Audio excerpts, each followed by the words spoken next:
Welcome to IVF This, episode 74, Grief Real Talk, Lessons from Megan Devine. Welcome to IVF This. I'm your host, Emily Ginn. I'm a mother to two beautiful and feral boys. I'm married to my favorite person in the world. I'm a social worker, a life coach, and an IVF warrior. I'm here to teach you how to manage your mind and emotions during your IVF journey, to break free from anxiety and regain control of your life, even in the midst of infertility. I'm going to teach you to say IVF this to how we think about, talk about, and experience infertility. Let's go. Hello, my beautiful friends. I hope you're all doing so well.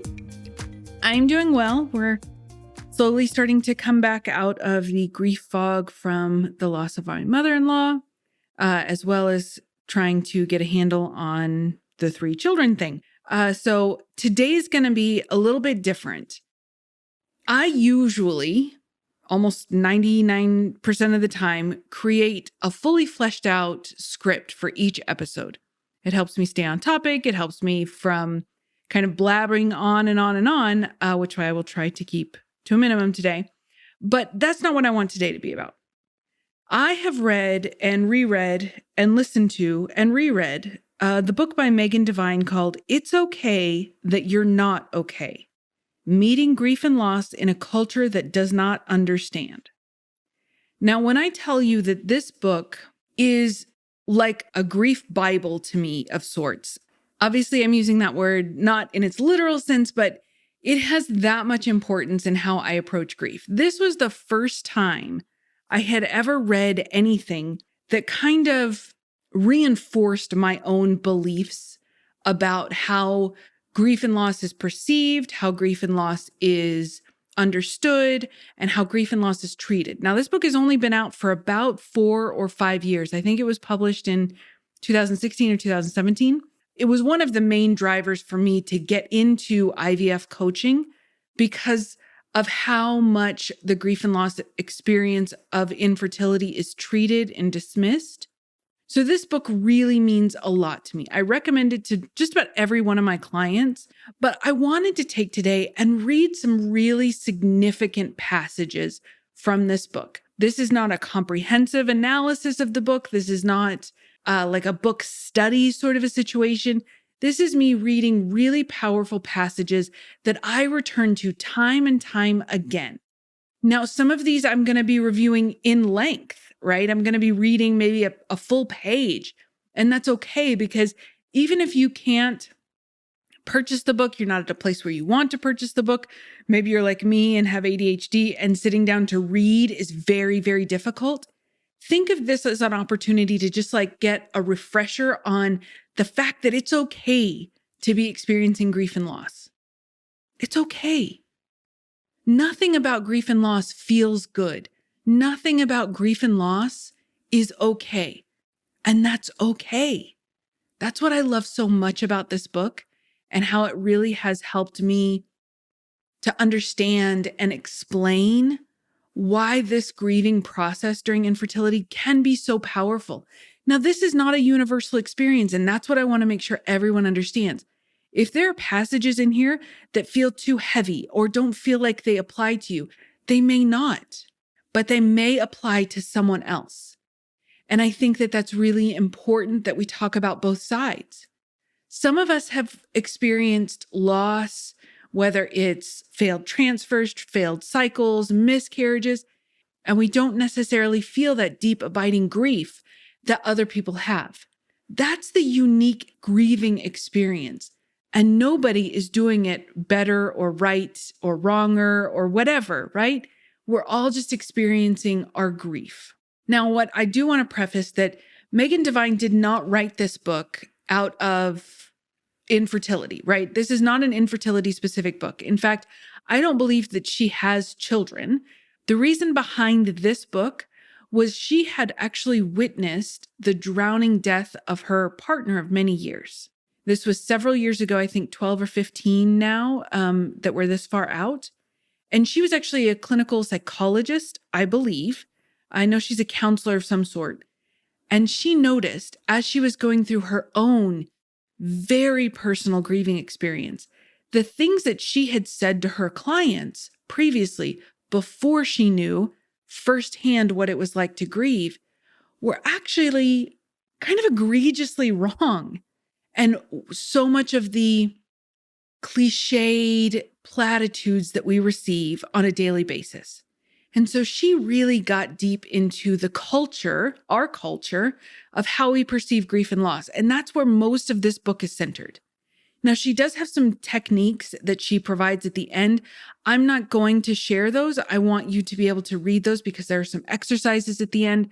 So if this book really speaks to you, I'm going to be referring to mostly the cultural implications, the things that kind of go against what we're told by our friends and family when we're in the midst of grief to help normalize the experience. But if this book speaks to you, please, I'm not getting kickbacks from the author. I wanted to have her on the podcast to interview her, but her schedule just did not permit that. But please go purchase this book. It's on Audible. I've listened to it a couple of times. I purchased the book off of Amazon.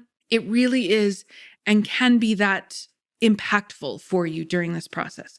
So I'm going to start out the book again. I'm going to say it one more time. It's Okay That You're Not Okay, Meeting Grief and Loss in a Culture That Does Not Understand, by Megan Devine. Wonderful book. So I'm actually going to start out with the very first page of the very first chapter, which is called The Reality of Loss. Here's what I want most of you to know.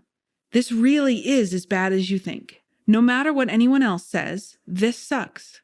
What has happened cannot be made right. What is lost cannot be restored. There is no beauty here inside this central fact. Acknowledgement is everything. You're in pain, and it can't be made better.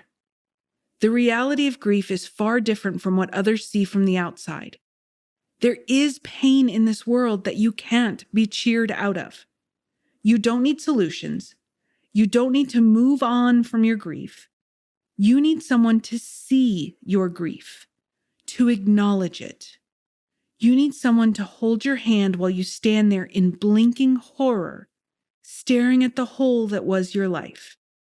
Some things cannot be fixed. They can only be carried.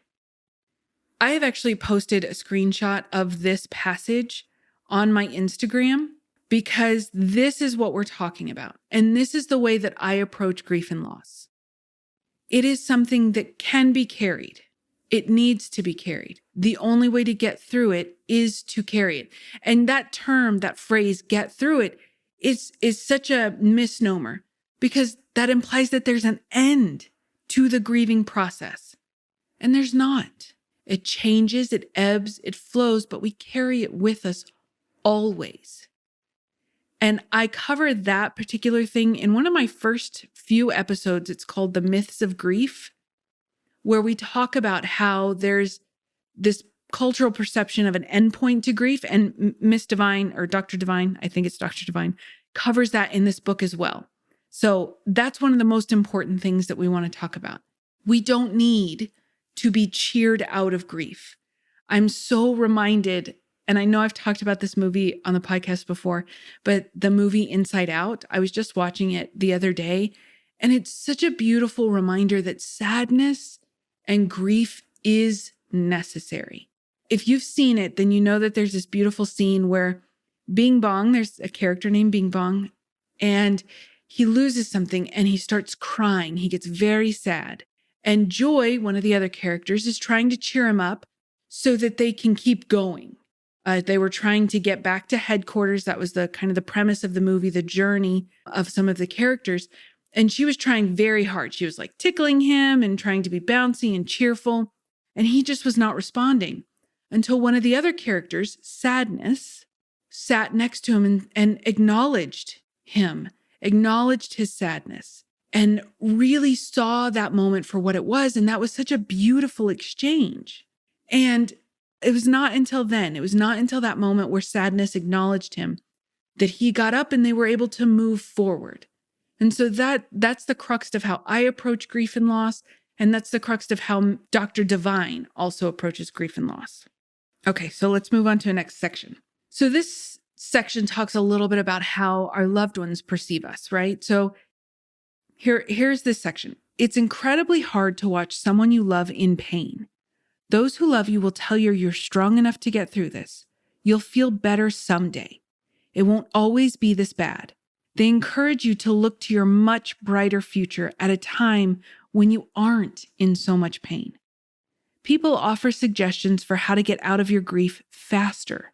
They tell you what they would do if they were you in your position. They tell you about their own losses, as though every grief is exactly the same, as though knowing someone else has suffered makes anything different. From close friends to casual acquaintances, everyone has a take on your grief. Everyone wants to make it better for you somehow.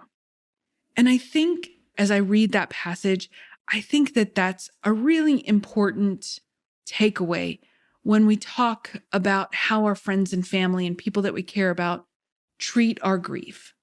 Many times there is a minimization of what we are experiencing, whatever that is, right? You're having a bad day. Oh, it'll get better.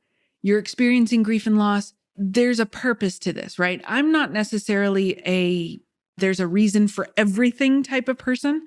I know that there is a group of people who strongly believe that. That's fine. I don't think that that is particularly comforting, nor do I think that that's particularly true, but that's okay. But I think that by and large, it is very hard for people who love us to see us in pain.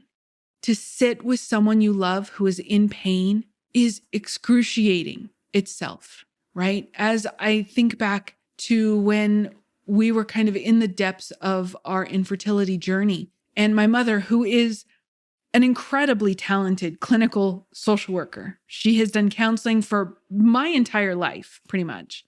I think going on 35 years. I was a few years old when she got her social work degree. But I can remember just seeing her face as I was upset. It was excruciating for her to watch the person that she loved be in pain. And I think that that's true for all of us. So when we understand and can appreciate that our loved ones just want us to be out of pain, it can humanize some of the more unhelpful things that they say to us, right? We want to just make sure, again, context is very important in the brain. Once the brain understands context, it can withstand a lot of different things. So if you remember within context that people that love us don't want us to be in pain, it can help soften some of the otherwise unfortunate minimizations or platitudes that we receive from them. And that leads me to this one. Grief is routinely dismissed, judged, medicated, and minimized by those in the helping professions. That's right, folks. We're talking about coaches, social workers, counselors, psychologists, psychiatrists, medical doctors, all of them. No matter their theoretical orientation to therapy or their intention to help, clinicians are often the least skilled people in the room. Many grieving people find themselves educating their therapists about the realities of grief. Now, I talked about this a little bit in my Myths of Grief episode. I think it's like 4 or 5, something like that. But Dr. Elizabeth Kubler-Ross, right? If you're familiar with the stages of dying, then you're familiar with Dr. Kubler-Ross in her book On Death and Dying, which was published in the late 1960s. And there are stages, right? The bargaining, the denial, the acceptance, the anger, all of those things, right? Dr. Kubler-Ross wrote that from the vantage point of the person dying, not the family member who is experiencing the grief of the individual dying, right? Except those stages have been appropriated as the last 60 years have gone on, have been appropriated as far from the griever's perspective, not the person dying, which was the original intent.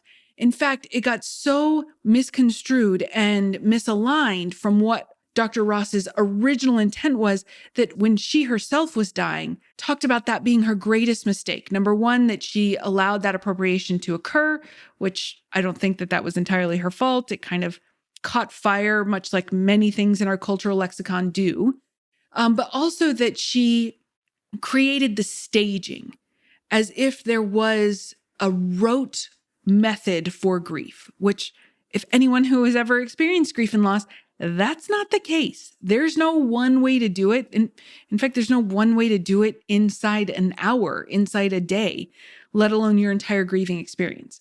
So I think it's interesting that she brings that up, being a trained clinician herself, that Dr. Devine noticed when she was grieving that the person she went to, a counselor themselves, couldn't help her because they were also engaging in the platitudes that we hear, in the minimizations, in the future focus. And those aren't bad things, right? I always want to make sure that we don't assign a moral judgment to these things. They're not bad inherently. They're just what we've come to accept culturally that are completely misaligned to the grieving process. Dr. Devine keeps writing, death and its aftermath, or loss in its aftermath, is such a painful and disorienting time. I understand why people, both the griever and those around them, whether personal or professional, want some kind of a roadmap, a clearly delineated set of steps or stages that will guarantee a successful end to the pain of grief. But you can't force an order on pain. You can't make grief tidy or predictable. Grief is as individual as love. Every life, every path is unique. There is no pattern, no linear progression. Despite what many experts believe, there are no stages of grief. To do grief well depends solely on individual experience. It means listening to your own reality. It means acknowledging pain and love and loss. It means allowing the truth of these things the space to exist without any artificial tethers or stages or requirements. You might experience many of these things other grieving people experience, and hearing that can help. But comparing one way of living with loss with another, as though it were a pass-fail endeavor, that is never going to help. Oh my God, that might actually be one of my favorite passages ever, because we do assign a pass-fail to pretty much everything we do. I'm not doing enough means I'm failing. I'm not doing it right means I'm failing, right? And we rarely ever pass, right? We rarely ever give ourselves the opportunity, the grace, the compassion to acknowledge that there is a pass, right? That's because these things are arbitrary, right? You can't have 8 billion people in the world and have so many different experiences and think that there is a one-shot deal to these things. It's impossible. And so that she articulated that so beautifully. I love it so much. This section talks about, she doesn't label it this, but I have labeled it toxic positivity. I know you've seen toxic positivity is not a phrase that I coined personally. It's in our cultural lexicon, but this is where she talks about that. So the section is called Butterflies, Rainbows, and the Culture of Transformation. A lot goes into the making of the grief illiterate culture. There's so much behind all those simplistic and innocuous seeming platitudes. We've already talked about the solution-oriented messages behind most of what people say and think about grief, but the roots of our anti-grief culture run deep. The trickle-down effect of the stages of grief model is just the beginning. Any quick search on the terms of grief or hardship will turn out hundreds of thousands of rainbow-bearing, positive attitudes, this too shall pass memes. We acknowledge that hard things happen, sure, but with hard work, the right attitude, everything will turn out great. After all, our movies and books about grief always show the widower or the grieving mother coming back even better than before. If things seem a little sad or bittersweet sometimes, it's okay, because at least now our hero knows what's really important. Oh my gosh. Oh, is that not the worst? The worst experience that you can give someone who is grieving is this idea that you're going to come out stronger in the end. You might, it's certainly an option, but it means that you have to acknowledge that there is something better than actually being pregnant or holding that baby in your arms. That this experience that you're having, although it's hard, it's going to be better in the end. When all we want is to carry a pregnancy to term, to hold our babies in our hands. That's why the culture of toxic positivity is so dangerous to those who are grieving. She continues on. We believe in fairy tales and Cinderella stories, stories where through effort and perseverance, things always work out. We rise to meet adversity head on. We don't let our troubles get us down, or at least we don't let them keep us there. Our heroes, whether real or fiction, are models of bravery and courage in the face of pain. The villains, the disappointing characters, are the ones too stubborn to turn their pain around. Now I want you to think about, there is actually nothing in the sphere of IVF, IUI, fertility treatments that is a better example of the effort that you put into something does not equal an outcome that you desire. Not always, right? Sometimes it's amazing and it's beautiful and you do get the outcome you desire. And there are a lot of times that you don't. And I think that that is also one of the most dangerous aspects of toxic positivity, is because there are couples upon couples and individuals upon individuals who walk away from fertility treatments without that. And yet, because we believe in the fairy tales and the Cinderella stories, as Miss Devine talks about, what is their comeuppance? What is their victory lap that they get? Because if that's the way that we view these things, then there's the only possible scenario where you get to feel good about the rest of your life is if you actually get to take home that baby. And that's a huge aspect of the type of coaching that I do, is that we can live a life fulfilled. We can live a life of hope, of happiness, with or without our baby. But man, that really butts up against the cultural expectation. That is not what we're told in culture. In our culture, in this culture of platitudes and happy endings. Oh, I could go on and on about this. Please don't trip over my soapbox as you guys are leaving this episode. But this is what we're talking about. And this is why I think this book is so damn important. I'm going to keep going. We are an overcoming culture. Bad things happen, but we come out better for them. These are the stories we tell, and it's not just on the screen. Grieving people are met with impatience precisely because they are failing the cultural storyline of overcoming adversity. If you didn't, quote unquote, transform, if you don't find something beautiful inside this, then you failed. And if you don't do it quickly, following that narrative arc from incident to transformation within our collective attention span, you're not living the right story. There is a gag order on telling the truth in real life and in fictional accounts. As a culture, we don't want to hear that there are things that can't be fixed. As a culture, we don't want to hear that there is some pain that never gets redeemed. Some things we learn to live with, and that's not the same as everything working out in the end.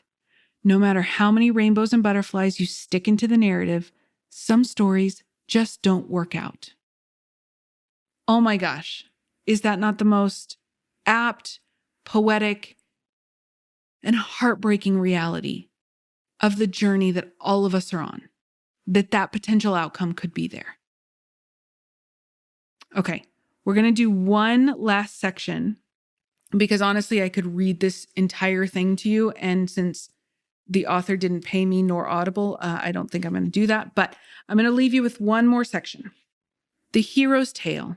The people in my life, close friends, the wider community, and the therapists, they all wanted me to be okay.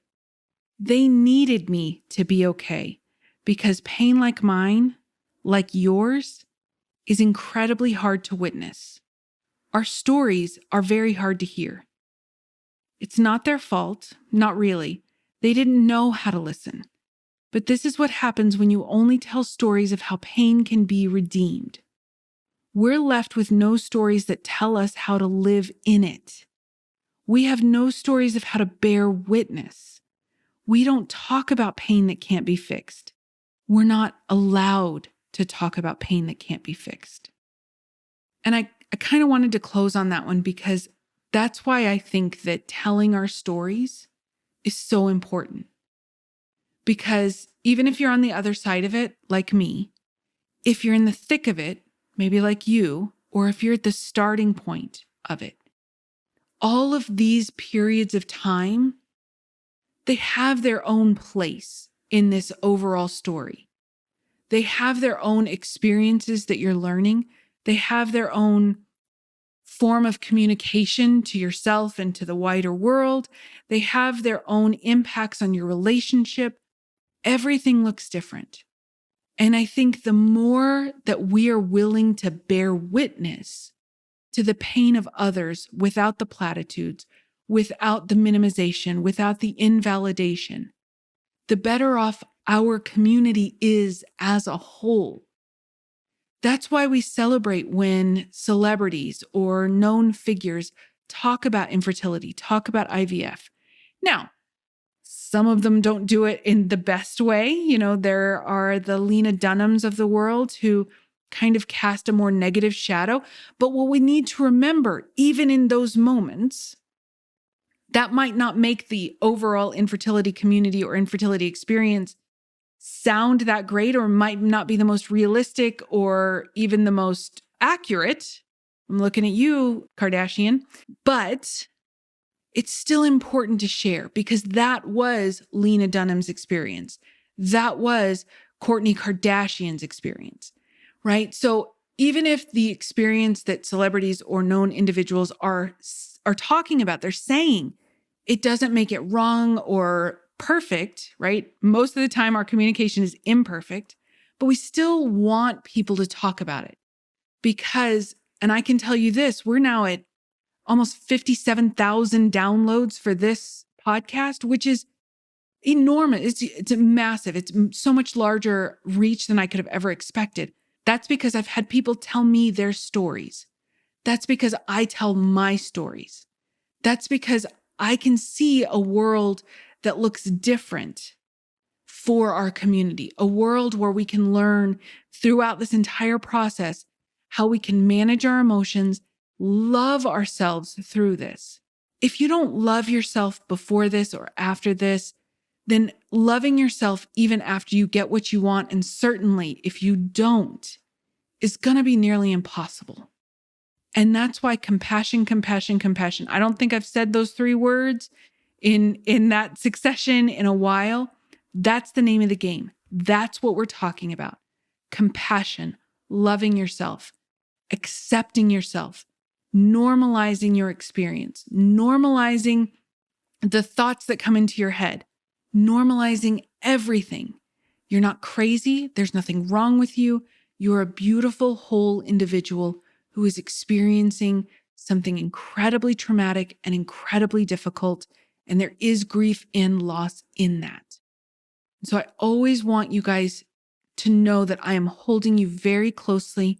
I am holding your grief. I am holding your loss. I am holding that compassion for yourself, for you. I can hold that for you until you are ready to hold that for yourself. So that is what I have for you today, my friends. I hope you have a beautiful week, and I will talk to you soon. Thank you for listening to this week's episode of IVF This. If you like what you've heard, click subscribe and follow to make sure you don't miss an episode. And if you want to learn more, head over to www.ivfthiscoaching.com to learn how to work together.